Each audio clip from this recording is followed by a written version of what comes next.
जंगल के जानवर अब इंसानी बस्तियों में बहुत घुस करके लोगों को मार दे रहे हैं। कि बाघों के शिकार के मामले यहाँ पर आए तो वहाँ से अक्सर जानवरों का, गैंडे का, हाथियों का और टाइगर, तो कई बार नेपाल राष्ट्र से कोऑर्डिनेशन करना पड़ा। शिकारी लोग जानवरों का शिकार करते हैं, तो ये क्या अभी भी जारी है? क्या अभी भी जंगल में शिकार वगैरह होते हैं? क्या करें कि जंगल के जानवर भी सुरक्षित रहें और इंसान भी सुरक्षित रहें?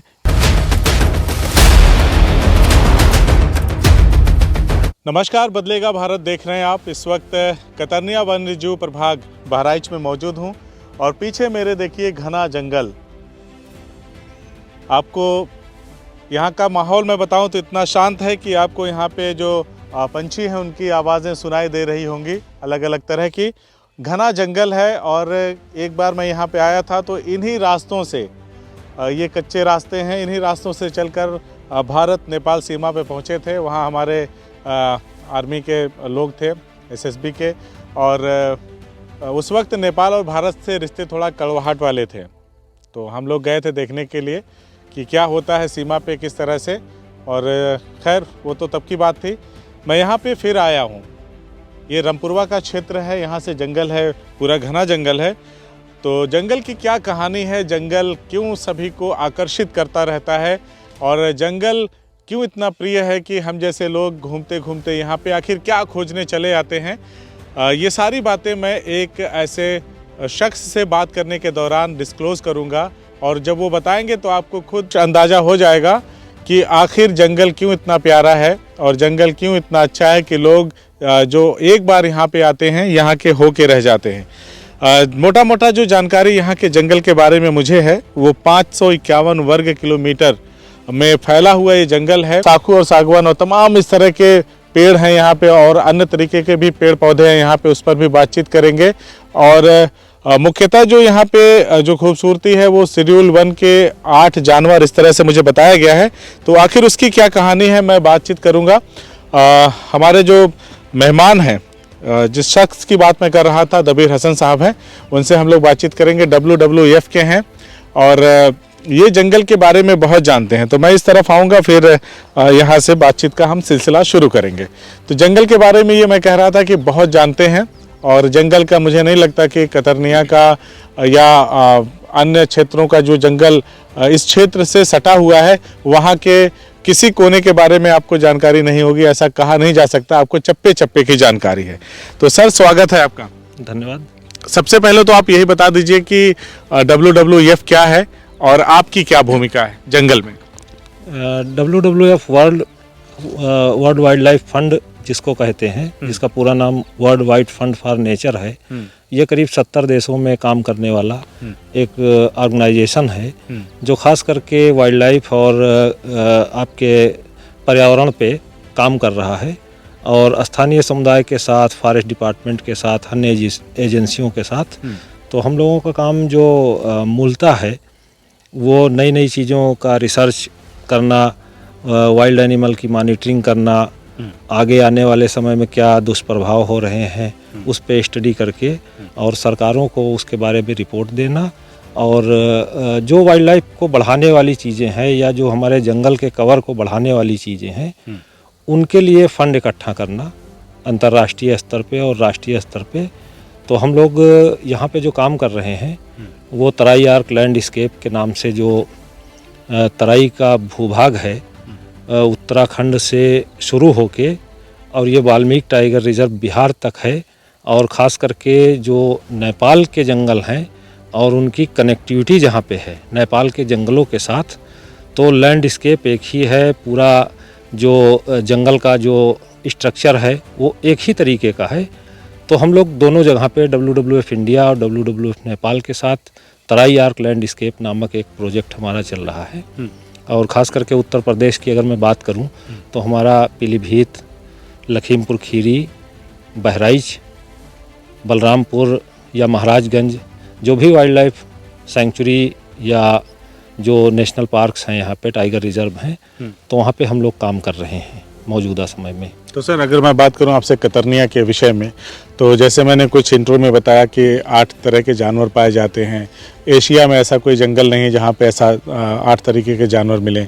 और इसकी खूबसूरती क्या है सर, अगर कतरनिया कोई आना चाहे, क्योंकि अब कतरनिया का जो क्रेज़ है आम जनमानस में बढ़ रहा है धीरे धीरे प्रचार प्रसार के माध्यम से, और जंगलों में लोगों की आवाजाही भी बढ़ रही है। तो आप क्या कहेंगे सर कतरनिया के बारे में? कतरनिया आपकी नज़रों से क्या है? कतरनिया का जो लैंडस्केप है या जहाँ जो यहाँ का एक हैबिटेट है, वो एक अद्भुत उसको हम हैबिटेट कहेंगे। और कई तरह की चीज़ें किसी भी जानवर को उसके परिवेश के लिए या उसके वास स्थल के लिए वहाँ पे उसके लिए कुछ चीज़ें उपयुक्त होती हैं। अगर वो माहौल उसको मिल रहा है तो वो उस जंगल में सरवाइव करेगा। जैसे अगर हम सबसे पहले आपने जैसा बताया कि यहाँ पे बहुत शेड्यूल 1 के दुर्लभ जानवर हैं, तो अगर हम बात करते हैं पहले पानी के जानवरों की, तो गेरुआ नदी बहती है और नेपाल से 2 नदियाँ आती हैं, कौड़ियाला और गेरुआ, जो आगे जाके घाघरा में तब्दील हो जाती हैं। तो उसके बीच में कई ऐसे नाले हैं और नरकुल की घास है और बीच बीच में ग्रासलैंड है। तो अगर जलीय जीवों की बात करें तो हमारा जो राष्ट्रीय जलीय जीव है गंगेटिक डॉल्फिन जिसको कहते हैं, वो यहाँ पे अच्छी खासी तादाद में है और उसको देखने के लिए देश विदेश से पर्यटक आते हैं। और घड़ियाल जो कि मतलब बाघों से कई गुना ज़्यादा दुर्लभ है, तो घड़ियाल का यहाँ पे ब्रीडिंग होता है और ये नदी खास करके घड़ियालों के लिए भी जानी जाती है। कतरनिया घाट वन्यजीव प्रभाग की स्थापना जब 1976 में हुआ था तो घड़ियाल प्रोजेक्ट से ही शुरू किया गया था। और उसके अलावा तमाम और जानवर उसके साथ जो शेड्यूल 1 के हैं, मगरमच्छ हो गए, ऊदबिलाव हो गए, और महाशीर मछली जो होती है वो भी इस पानी में पाई जाती है, जिसका क्राइटेरिया है कि पानी हमारा मतलब बहुत ज़्यादा शुद्ध है और वो किसी भी प्रदूषण से मुक्त है और वहाँ पे कोई भी उसमें अभी प्रदूषण नहीं पाया गया है, इसलिए जलीय जीव सर्वाइव करते हैं। जैसे गंगेटिक डॉल्फिन की बात हम करें तो इसकी उत्पत्ति गंगा से हुई थी, लेकिन धीरे धीरे गंगा इतनी प्रदूषित हो गई कि ये जानवर ख़त्म हो गया पानी से।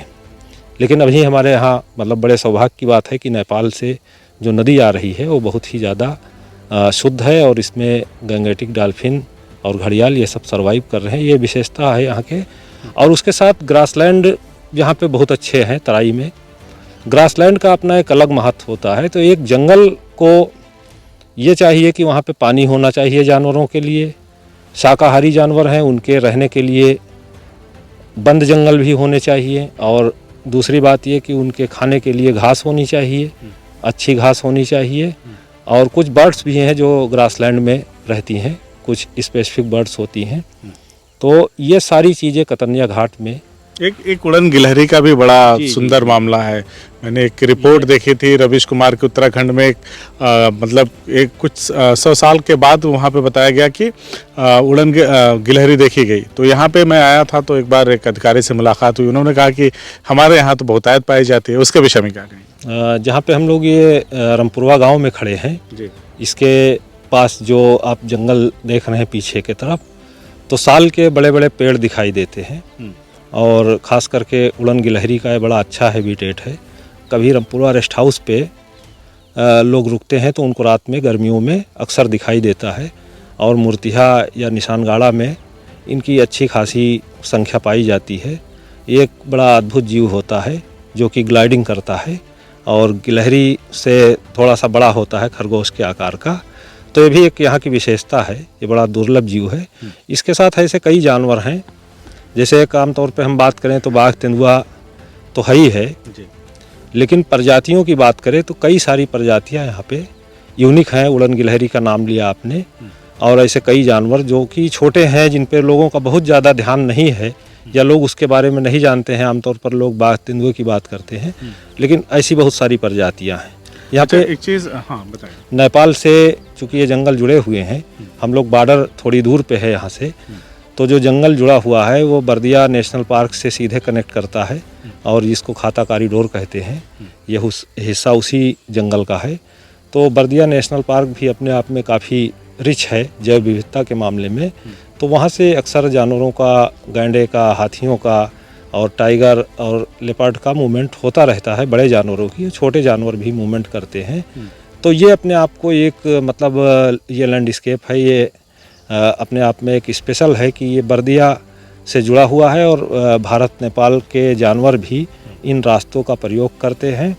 और जानवर जब आते हैं तो कई बार नेपाल राष्ट्र से कोऑर्डिनेशन करना पड़ता है, तो उसमें भी हम लोग की भूमिका होती है, वो उसकी मॉनिटरिंग हो, उनके साथ कोई घटना न घटे।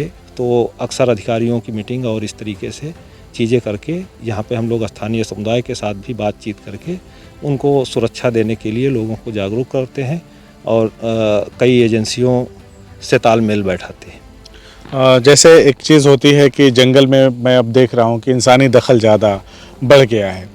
जंगल के जानवर अब इंसानी बस्तियों में बहुत घुस करके लोगों को मार दे रहे हैं, या तमाम चीज़ें होती हैं गाहे बगाहे सुनने को मिलती हैं। तो इस पर आपका संगठन इस पर भी काम करता है। आप जाते हैं तो वहाँ पे क्या सिचुएशन होता है जब किसी को बाघ ने या टाइगर ने हमला किया होता है, आज से या उसे अपना शिकार बना लिया होता है, तो इसे किस तरह से आप लोग हैंडल करते हैं? और गांव वालों का एक रुख ये देखा गया है कि आवेशित होकर कभी कभी उस जानवर को मार डालते हैं, तो उनको एक लंबी प्रक्रिया सज़ा से गुजरना पड़ता है। तो इसके विषय में थोड़ा इसकी जटिलता को आप समझाएं कि क्या करें कि जंगल के जानवर भी सुरक्षित रहें और इंसान भी सुरक्षित रहें, इसे किस तरह से आप बताएं? ये एक बड़ा मतलब गंभीर विषय है जो आपने उठाया है। मानव वन्यजीव संघर्ष की घटनाएं काफ़ी होती हैं। मैं यहाँ लगभग 20 साल से काम कर रहा हूँ। जैसे जैसे संरक्षण का काम आगे बढ़ा, वन विभाग ने अच्छा प्रयास किया और सारी एजेंसियों ने, जो भी सरकार की उपलब्धि रही है कि खास करके उत्तर प्रदेश सरकार की बात मैं करूँगा कि यहाँ पे काफ़ी कम जंगल हैं। जो मैंने ज़िलों का नाम लिया, 3-4 ज़िलों में ही अच्छे जंगल हैं, लेकिन सरकार ने बड़ा गंभीर रूप से काम किया और बहुत सारे अधिकारियों ने बड़े अपने लगन से काम करके यहाँ पे आपने ये भी कहा कि काफ़ी लोगों का दबाव रहता है। तो आपको पता होगा कि उत्तर प्रदेश एक ऐसा प्रदेश है जहाँ पे बहुत बड़ी जनसंख्या है और मानव आबादी बहुत ज़्यादा है पूरे भारत में। तो ये बात सही है कि 4 या 5% जंगल हैं, तो उनके ऊपर काफ़ी दबाव रहता है। लेकिन चूँकि ये प्रोटेक्टेड एरिया है, यहाँ पे लोगों को जागरूक किया गया कानून व्यवस्था से। जानवरों की संख्या इन 20 सालों में, जैसे टाइगर का नंबर डबल कर लिया गया, जो भी टारगेट था उसको तमाम सारे मतलब दबाव के बीच इन लोगों ने जंगल के कवर को बढ़ाया, इन्होंने वन्यजीवों की संख्या बढ़ाया वन विभाग ने। और उसका दुष्परिणाम एक तरीके से ये भी है कि कई बार जानवरों की संख्या बढ़ती है तो मानव आबादी के तरफ मूवमेंट करते हैं और उसका भी एक कारण होता है। उसके कारण को समझने के लिए थोड़ा बातचीत लंबी हो जाएगी, लेकिन कई बार ऐसा होता है कि जब टाइगर बूढ़ा हो गया या उसको दूसरे टाइगर ने हिट किया तो वो टेरिटरी अपनी नहीं बना पाता है, तो वो बाहर निकल जाता है। बाहर निकलने पर उनको गन्ने की खेती मिल जाती है, जो कि उनको ग्रासलैंड जैसे लगती है। उनको ये नहीं पता है कि ये हमारा क्षेत्र नहीं है, मानव आबादी है, तो उनको कवर मिलता है। और गन्ने के खेतों में अक्सर उनको छोटे मोटे शिकार भी मिल जाते हैं।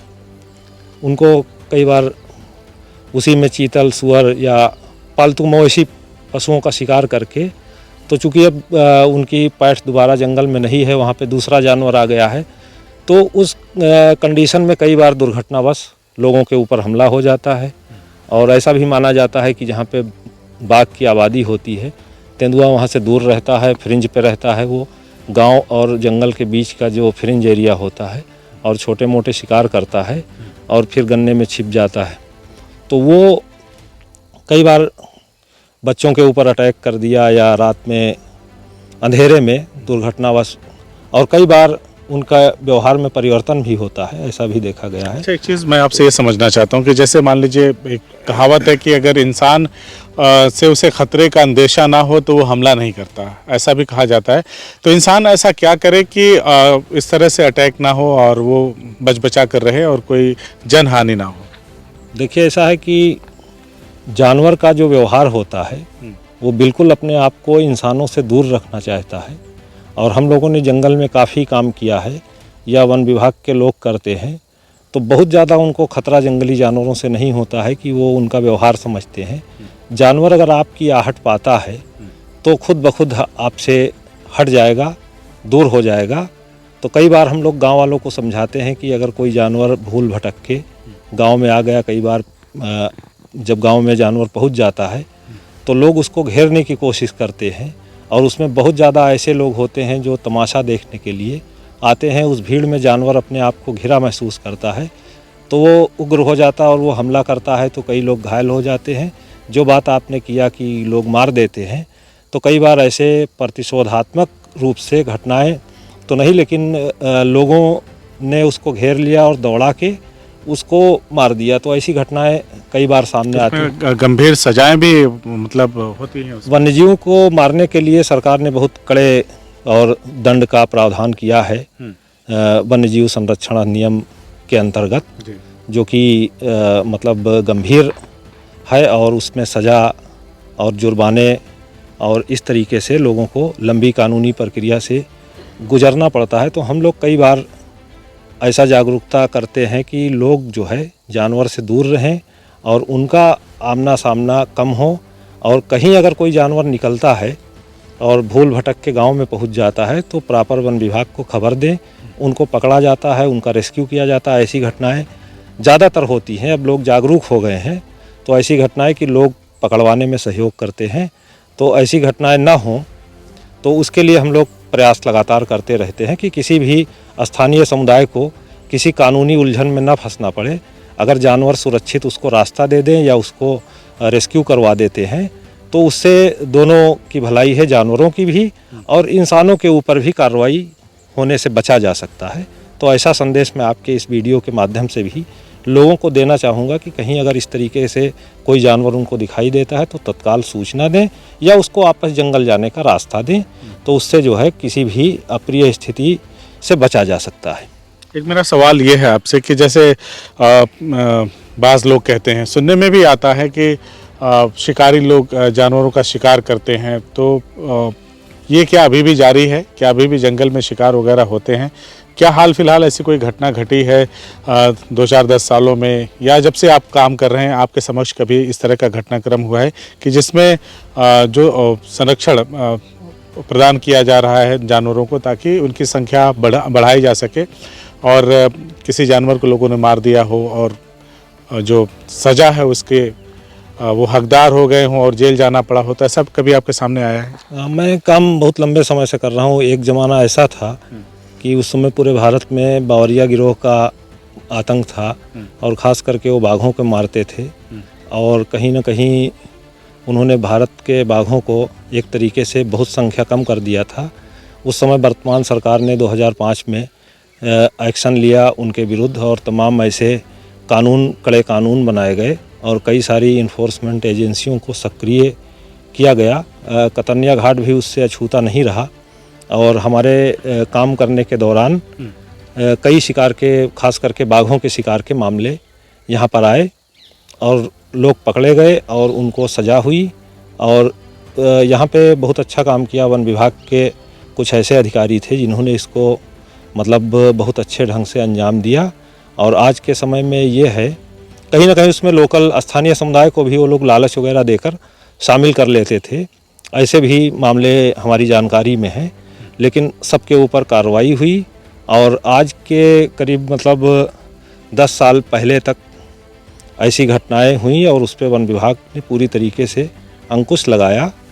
फिर अभी लंबे समय से शिकार की ऐसी घटनाएं सामने नहीं आई। तो ये मेरा मानना ऐसा है कि शायद कहीं ना कहीं इसमें कानून का एक बहुत बड़ा हाथ है, और लोगों की जागरूकता की वजह से, मीडिया की वजह से शिकारियों को सक्रिय होने से पहले कहीं ना कहीं खबर लग जाती है।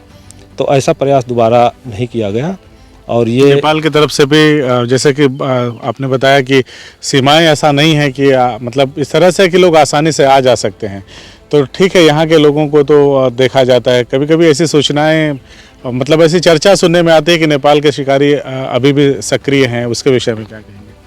अभी नेपाल के शिकारी जो थे, चूँकि बॉर्डर पे एसएसबी लगी है और वन विभाग के लोग काफ़ी उनसे भी कोऑर्डिनेशन करके रखते हैं, और इससे पहले ऐसा होता था कि सीमा खुली हुई है और भारत और नेपाल के जो भी नागरिक हैं बिना पासपोर्ट वीज़ा के आ जाते हैं, तो उसका लाभ खास करके जो अपराधी होते हैं वो काफ़ी यहाँ से कोई अपराध करके चले जाते हैं नेपाल में, या नेपाल से अपराध करके यहाँ भाग आए। तो कई सारी चीज़ें हैं कि जिससे उनका मतलब सही पहचान नहीं हो पाती है कि ये अपराधी हैं, और उस विषय पे काफ़ी काम किया गया। और यहाँ के लोगों ने खास करके स्थानीय समुदाय ने सूचना दिया कि कोई आदमी नेपाल से आया हुआ है, संदिग्ध है, तो उस पर भारतीय एजेंसियों ने फ़ौरन एक्शन लिया, उससे पूछताछ किया। तो कहीं ना कहीं लोगों को पता है कि अब निगाह रख रहे हैं लोग। तो ऐसे कई बार गैंडे के शिकारी या कुछ अन्य शिकारियों ने जब भारतीय सीमा में प्रवेश किया है तो उसका समय रहते ही सूचना मिल गई है और उनको पकड़ लिया गया है। मतलब उनके ऊपर मंसूबों में कामयाब नहीं वो अपने मंसूबों में कामयाब नहीं हो पाए। और भी शिकार की घटनाएं, जैसे कोई छोटी मोटी घटनाएं कई बार आ जाती हैं, लेकिन वो बहुत गंभीर मामले नहीं हैं। वो कहीं ना कहीं जो अपराध करने वाले लोग हैं वो किसी भी क्षेत्र में जिस रूप में उनको अपराध करने का मौका मिलता है, तो घटनाएं, लेकिन बहुत गंभीर घटनाएं जो है नहीं हो रही हैं। और इस पर पूरी तरीके से नियंत्रण पाया है वन विभाग ने। और अभी कोई ऐसा मामला पिछले 10 सालों में नहीं आया है कि जिसमें कोई बड़े मतलब गंभीर वन्यजीव अपराध हुए हों। तो चलिए साहब, हमने बातचीत किया WWF के दबीर हसन साहब से और इन्होंने हमारे हर एक प्रश्न का जवाब दिया, चाहे बात अपराधियों की रही हो, शिकारियों की रही हो, या फिर चाहे बात रही हो गांव के लोगों को, जो स्थानीय गांव के लोग हैं उनको भी ये लोग जागरूक करते रहते हैं। और किस तरह से हर एक व्यक्ति की हद है, जिस तरह से हमारी हद है उसी तरह से जानवर की भी हद है। और हम अगर किसी के हद में नहीं जाएंगे, किसी के लिए दखलंदाजी नहीं करेंगे, किसी के खिलाफ नहीं जाएंगे, तो वो हमारे ऊपर हमला नहीं करेगा। इन्होंने बताया कि जानवर खुद नहीं चाहता कि कभी संघर्ष हो या हमें हमला करना पड़े, लेकिन जब अगर ऐसी स्थितियां बन जाती हैं तो जानवर असहाय होकर के, क्रोधित होकर के हमला करता है। इन्होंने बहुत सारी बातों पे चर्चा परिचर्चा में हमारे सवालों का जवाब दिया और ये भी बताया इन्होंने कि यहाँ पे उड़न गिलहरी है और वस्तुतः गर्मियों के मौसम में वो दिखाई देती है। और लोकेशन का भी उन्होंने नाम बताया। तो जो भी साथी इस वीडियो को देख रहे हैं, अगर कतरनिया की खूबसूरती का नज़ारा और जंगली जानवरों को देखने का अगर रोमांच लेना चाहते हैं, उसका अनुभव करना चाहते हैं उस रोमांच का, तो आप जंगल की तरफ आइए। और बेहद खूबसूरत जंगल है, उतने प्यारे यहाँ के जानवर भी हैं।